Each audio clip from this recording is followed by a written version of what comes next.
Inflação acumulada, estou no site do IBGE. A inflação acumulada de 1980 a 94 foi de 13 trilhões, 342 bilhões, 346 milhões, 717.671,7%. Como que é 13 trilhões? 13 trilhões. Os preços dobrando.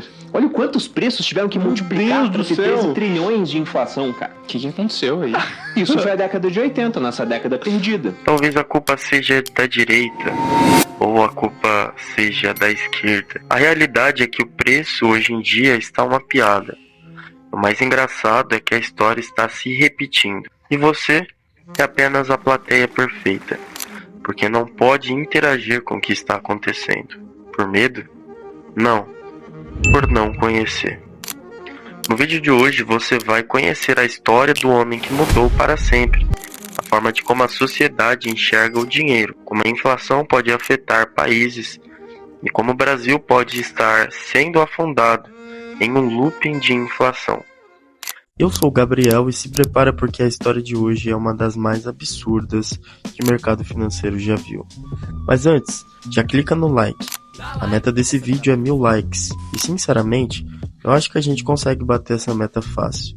Então fortalece aqui, se inscreve no canal e agora vamos entender como um homem transformou papel em riqueza e riqueza em ruína e como que a inflação afeta de forma destrutiva as riquezas de uma nação. John Law nasceu na Escócia em 1671. Filho de uma família rica e influente, desde cedo o dinheiro nunca foi uma preocupação em sua vida. Mas o que realmente chamava a atenção não era sua condição financeira, era sua mente. Ainda jovem, Law demonstrava um talento incomum para números e uma obsessão quase inquieta por sistemas de dinheiro, crédito e probabilidades. Tudo indicava que seu futuro seria brilhante, mas sua história não começou como a de um economista clássico, daqueles que estudam, trabalham duro e constroem uma carreira sólida passo a passo. Pelo contrário, John Law começou sua trajetória dando dores de cabeça aos pais, enquanto muitos jovens da classe eram preparados para administrar patrimônios e assumir negócios da família. Law se encontrava pelo risco, pelo jogo e pela imprevisibilidade. E foi justamente nesse ambiente que ele começou a entender algo que mudaria sua vida para sempre. A maioria das pessoas não entende como o dinheiro realmente funciona. Na juventude, Law foi para Londres e se afundou de vez no mundo dos jogos de azar. Ele era completamente viciado em apostas, mas não era um jogador comum. Por ser extremamente bom com matemática mental e probabilidade, Law se tornava praticamente imbatível nos jogos de carta. Enquanto muitos jogavam por sorte, ele jogava por cálculo. Cada aposta era um movimento pensado, cada risco era calculado. Mas como nem tudo são maravilhas, esse talento acabou se tornando seu maior problema. Em meio à vida intensa em Londres, Law se envolveu em um duelo após uma disputa amorosa. Porque como vemos, nem só de apostas e dinheiro vive um homem. O duelo terminou em tragédia.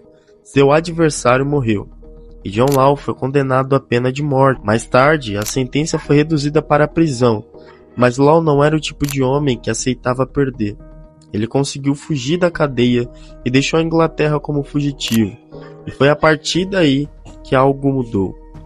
No exílio, John Law começou a enxergar o mundo de outra forma. Foi ali que ele entendeu que tudo podia ser manipulado, porque se a vida imitava um jogo, então qualquer sistema também podia ser vencido. Bastava entender as regras. Durante os seus anos de exílio na Europa, John Law não apenas fugia da justiça, ele observava, aprendia, estudava os sistemas financeiros mais avançados do continente, e foi esse período que começou a enxergar algo que poucos percebiam. A riqueza não estava apenas no ouro, estava na confiança.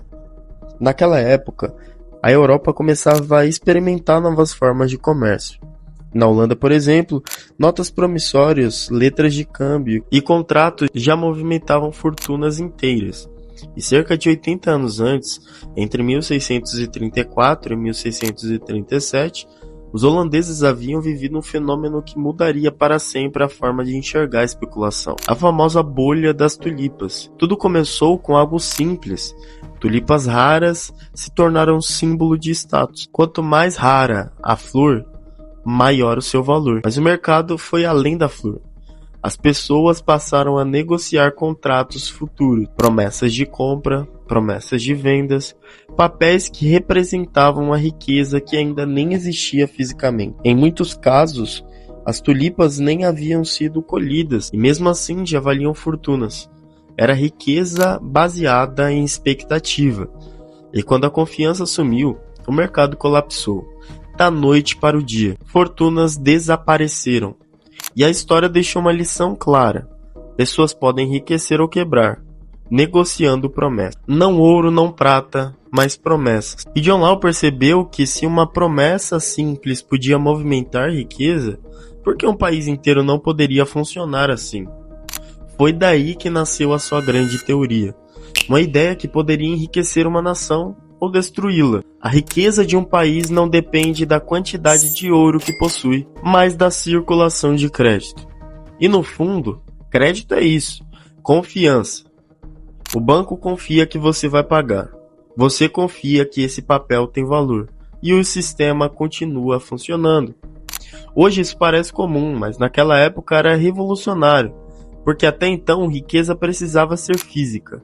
Ouro, prata e metal, algo que pudesse ser tocado. Mas Law defendia algo diferente. Se você tem ouro e deposita esse ouro em um banco, o banco pode guardar sua riqueza e te entregar um papel representando esse valor. Esse papel circula, compra, vende, move a economia e o ouro continua parado e seguro. Esse foi o insight de John Law. Se o ouro pode ficar guardado, o papel pode fazer o trabalho pesado. Que na teoria é genial. Os bancos poderiam criar dinheiro em papel, mas também é extremamente perigoso, porque enquanto existe equilíbrio entre riqueza real e o papel circulando, o sistema funciona. O problema é quando a promessa cresce mais do que a realidade. Mas Law acreditava que o erro da Holanda não estava na ideia, mas estava na execução. Uma nação inteira poderia se tornar mais poderosa do que nunca. O que John Law ainda não sabia é que em pouco tempo ele encontraria o país perfeito para testar essa teoria. E esse país era a França. Naquele momento a França não vivia seus melhores dias. Muito pelo contrário.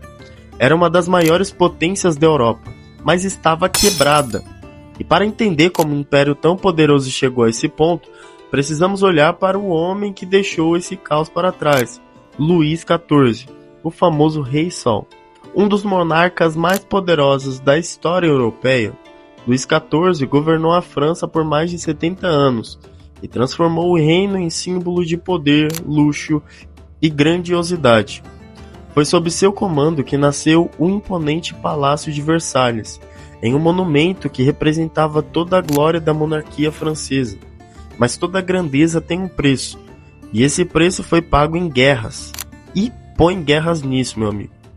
Luís XIV acreditava que a força da França estava na expansão do seu poder, e por isso mergulhou o país em conflitos longos e extremamente caros. Exércitos enormes, campanhas militares intermináveis, gastos públicos fora do controle. Enquanto a corte vivia cercada de luxo, festa e riqueza, os cofres do Estado se esvaziavam. O custo para sustentar o estilo de vida da monarquia era gigantesco. Versalhes consumia fortunas, a nobreza gastava sem limites e o povo pagava a conta. Quando Luís XIV morreu em 1715, deixou para trás um império poderoso por fora, mas destruído financeiramente por dentro. Uma França endividada, sem liquidez, com pouca reserva metálica e desesperada por uma solução. E era exatamente o cenário perfeito para o plano de Law.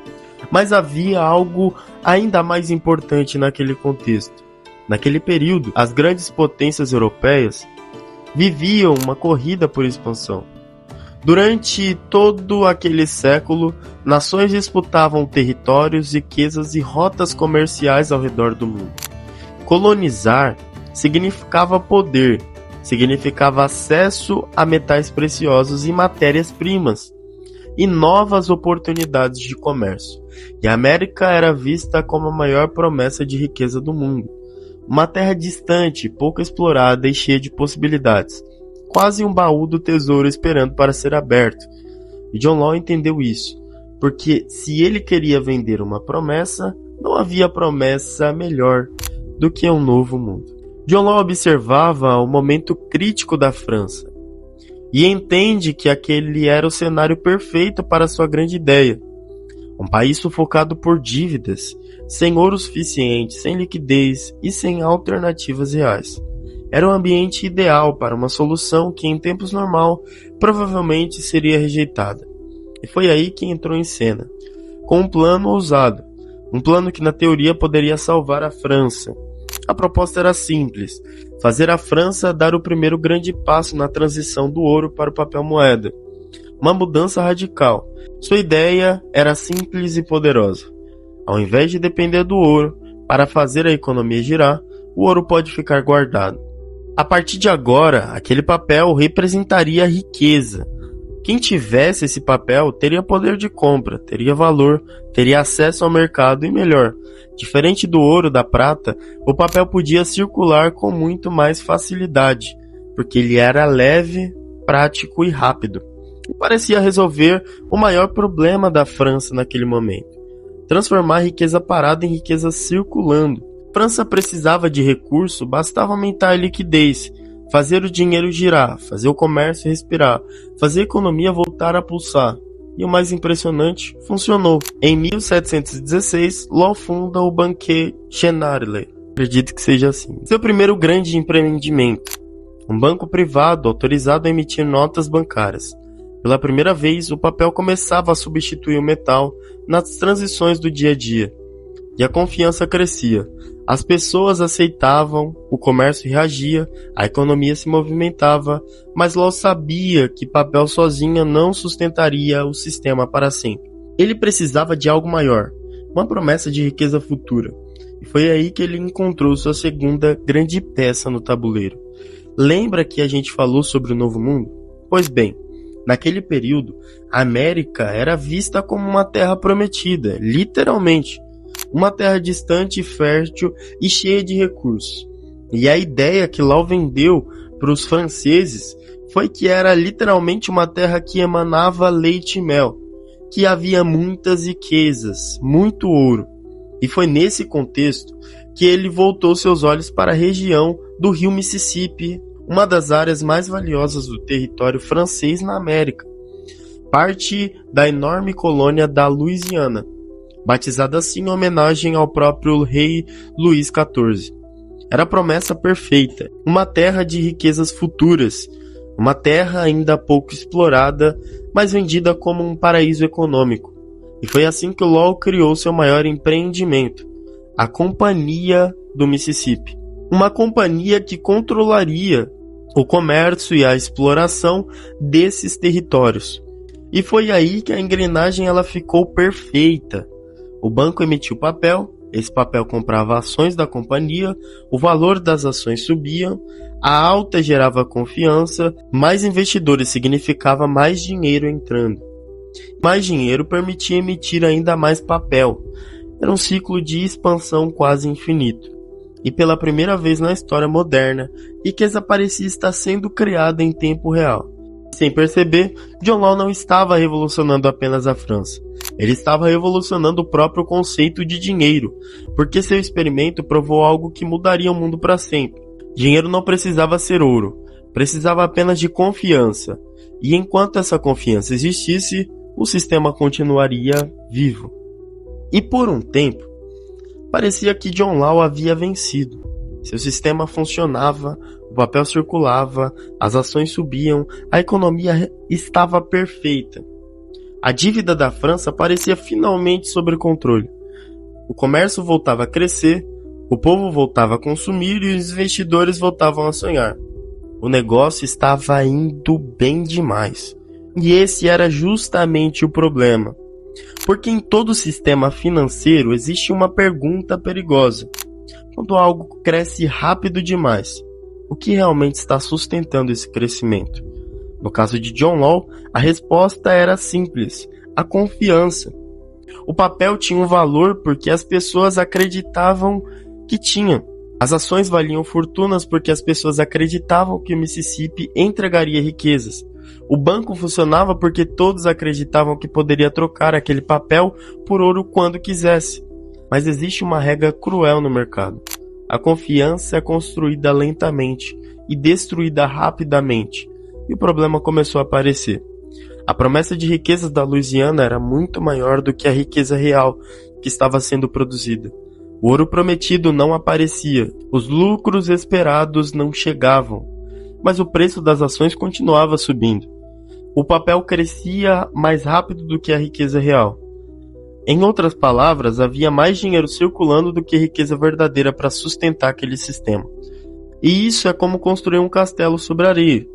Pense assim, é como alguém que ganha pouco, mas começa a viver como milionário. Usa cartão de crédito, faz empréstimos, financia tudo. No começo parece riqueza. A vida melhora, o consumo aumenta, mas aquilo não é riqueza. É antecipação, é dívida. E uma hora a conta chega. Com países, a lógica pode ser parecida. Quando a quantidade de dinheiro cresce mais rápido do que a riqueza real, o sistema começa a se sustentar em expectativa. E expectativa é frágil. Até que veio a pergunta que destrói qualquer bolha. E se eu quisesse meu ouro de volta? Foi aí que alguns investidores começaram a sacar, trocar papel por metal, trocar promessa por realidade. E não havia ouro suficiente, porque nunca existiu ouro suficiente para sustentar tudo aquilo. E naquele momento, o mercado percebeu algo devastador. A riqueza que parecia infinita era na verdade limitada, e o pânico começou. E quando a confiança quebra, a ilusão morre junto. O que antes era ganância virou medo. O que antes era euforia virou desespero. E o sistema que parecia perfeito começou a desmoronar. E foi assim que a França mergulhou novamente no caos. Fortunas desapareceram. Famílias quebraram. O mercado entrou em colapso. E John Law, que havia juntado tanta riqueza, o homem que meses antes era tratado como um gênio, virou o grande culpado. Seu prestígio acabou, seu poder desapareceu e sua fortuna evaporou junto com o sistema. Sem escolha, Law fugiu da França. Passou seus últimos anos tendo que morar de favor, longe do poder, longe da riqueza, longe da glória.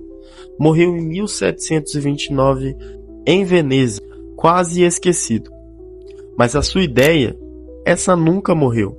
Porque no fim das contas, John Law descobriu algo que o mundo usa até hoje. Riqueza pode ser criada pela confiança. O problema é que a confiança também pode destruir tudo. Agora, lembra do começo desse vídeo? Quando eu te mostrei o Brasil vivendo em uma inflação fora do controle? Quando o dinheiro parecia perder o valor diante dos olhos das pessoas? Naquele momento, aquilo parecia apenas um capítulo da nossa história. Mas agora você entende que não era só isso. Aquilo era o efeito. E John Law nos mostrou a origem da lógica por trás desse efeito. Toda vez que dinheiro cresce mais rápido do que riqueza real, o desequilíbrio aparece. E quando esse desequilíbrio aparece, os preços respondem, o mercado responde, a moeda responde e a população sente. Foi assim na França, foi assim no Brasil e continua sendo assim em qualquer lugar do mundo. Porque a inflação não é acidente, é uma consequência. E quase sempre ela nasce longe do supermercado. E é por isso que entender essa história importa, porque ela não ficou no passado, ela continua viva. A grande pergunta agora é, o Brasil aprendeu? Porque diferente da França de John Law, hoje nós temos o Banco Central, política monetária, mecanismos de controle, instituições mais fortes, mas isso não significa imunidade, porque no fim o sistema continua funcionando pela mesma lógica, confiança. E confiança fiscal importa. Hoje o Brasil opera em uma máquina pública extremamente pesada. Só a Bolsa Família tem previsão de cerca de 158 bilhões no orçamento de 2026. Programas sociais têm função, são importantes e muitas vezes necessários. O problema nunca foi ajudar, o problema é sustentar. Porque quando gastos permanentes crescem, sem crescimento proporcional da economia, a pressão aparece. E não é só assistência social. A própria folha de pagamento do funcionalismo federal deve ultrapassar 350 bilhões em 2026. Agora pense comigo, um país precisa sustentar uma estrutura cada vez mais cara, sem produzir riqueza ao mesmo ritmo. Mais arrecadação, mais dívida, mais crédito, mais emissão indireta de liquidez. E aqui que está o ponto que muita gente ignora. Inflação nem sempre nasce porque o governo imprimiu dinheiro. Às vezes ela nasce porque o sistema inteiro começa a pressionar o valor do dinheiro. Mais gasto, mais dívida, mais juros, menos confiança. E quando a confiança enfraquece, a moeda sente. E quando a moeda sente, o povo paga. No mercado, no aluguel, na energia, na gasolina. Porque no fim, a história de Ló não era sobre papel, era sobre limite. E toda economia tem um. Por isso que é importante a escolha de um presidente. Porque quando você escolhe um presidente, ele toma decisões em 4 anos que pode afetar completamente o andar da carruagem e definir o futuro de 10, de 15, de 30 anos. Dívidas altas são extremamente perigosas para um país, porque isso faz com que o país tenha que pagar. Só que como que você vai pagar algo que é corriqueiro, algo que sempre acontece, trazendo novas dívidas e fazendo com que a sua máquina pública ela se torne mais cara, cada vez mais. Não há dinheiro que suporte, não há conta que feche. Isso é uma dívida que se carrega por anos, e se não tomar cuidado, a inflação pode tomar conta de um país, e você só consegue reconstruir algo criando do zero. Entender economia não é sobre política, é sobre proteger o seu dinheiro, o seu tempo e o seu futuro. Porque no fim, ignorar como o dinheiro funciona pode custar caro. Eu sou Gabriel e riqueza é sobre pessoas.